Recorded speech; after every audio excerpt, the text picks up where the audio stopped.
Hi everybody, this is Eric Warren. Welcome to NetworkMarketingPro.com. I am here with a very special guest. This gentleman, I first came to know him because he was a contributing author or a writer for Success Magazine talking about network marketing, the first kind of mass publication that was talking positively about network marketing. And I was just so, I look forward to it every month when I would get it. Not only is he an incredible author, he's written your first year in network marketing, your best year in network marketing, plus a number of other books, I'm sure.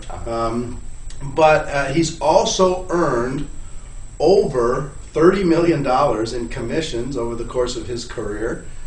He not only talks about our profession, but he goes out and leads by example in our profession. And I'm very pleased to be able to introduce to all of you Mr. Mark Yarnell. Thanks, Eric. Good to be here. How are you? Appreciate you having me. It's my pleasure for sure. I'm so glad we were able to make this work. Mr. Yarnell. Mark.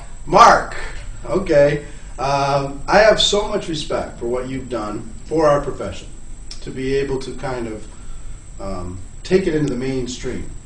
How did that all happen? This whole process of getting connected with Success Magazine and the writing aspect of your business. What happened there? Just got lucky. I got a phone call from Scott DeGarmo, who at the time was editor-publisher of Success in New York, and I think he had read one of my early books, Power Speaking, and kind of liked my writing style, and he had the idea that it was time to take network marketing a little more mainstream. So he was kind of querying me as to whether I'd consider being contributing editor, and I jumped all over it because I saw it as an opportunity.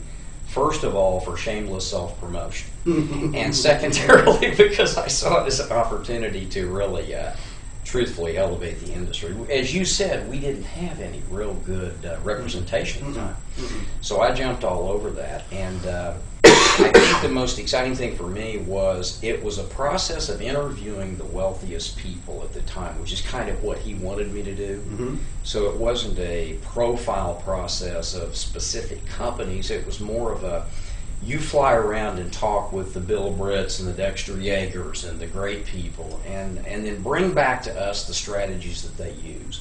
And then we can really inform our readers as to how the people make the big money. So that's what I did for a couple of years. It was a wonderful opportunity. Well, it's funny is because it's similar to what we're doing here. Yes. Network Marketing Pro, we're just trying to grab the smartest, brightest people, but because of technology, they can actually look you in the eye and they can see what you're doing, and they can get to know you a little bit, and they look for the common denominators and build up a library. They can go look at it any time they want.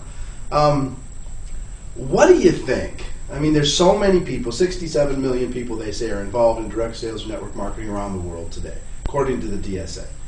And then there are some that are the super elite, like yourself and many like you, that have done, what everybody wants. And then there's people who have had zero results, and there's people everywhere in between.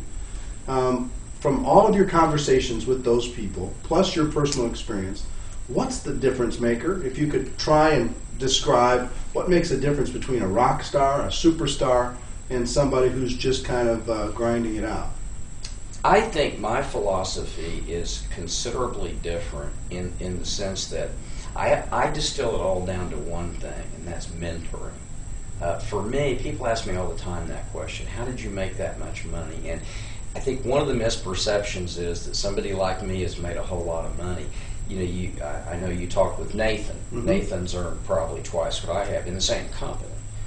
He was in Nu Skin, as was I, in the early days before I retired. I met people that have made 10 times what I've made. So the supposition that some of us are at a real high level is flattering, but the truth is the people at the highest ranks of our industry in this domain are making so much more than most people dream. And it's because of mentoring. Mentoring. Yeah, people always ask me, how did you do it? I have been so blessed over the years with 3 very important mentors. And what I've discovered is a mentor is somebody who consistently demonstrates what's possible. If they've done it and you can get to them, which you can, real leaders, they're very accessible, I've discovered. This is one of my secrets. I found I can pick up the phone and call anybody, virtually anybody. If they're a real, sincere leader, they're highly accessible. You find somebody in your domain that is demonstrating currently, what's possible, and then you have them coach you, and then you just shut up and listen. And that was the key to my success. Really? Yeah. I had great mentors. And so by design, I always made it a point to go out. You know, my first mentor when I was in theology was Dr. Norman Vincent Peale. Oh, it's a good mentor. Yeah, I met him at a Positive Thinking rally in Knoxville, Tennessee, and I had an hour with him and his wife. And he gave me 5 principles on how to build a large church. At the time, I was pastor of a small church in Knoxville, Tennessee. And I went out and I did exactly what he said, and I built a huge church.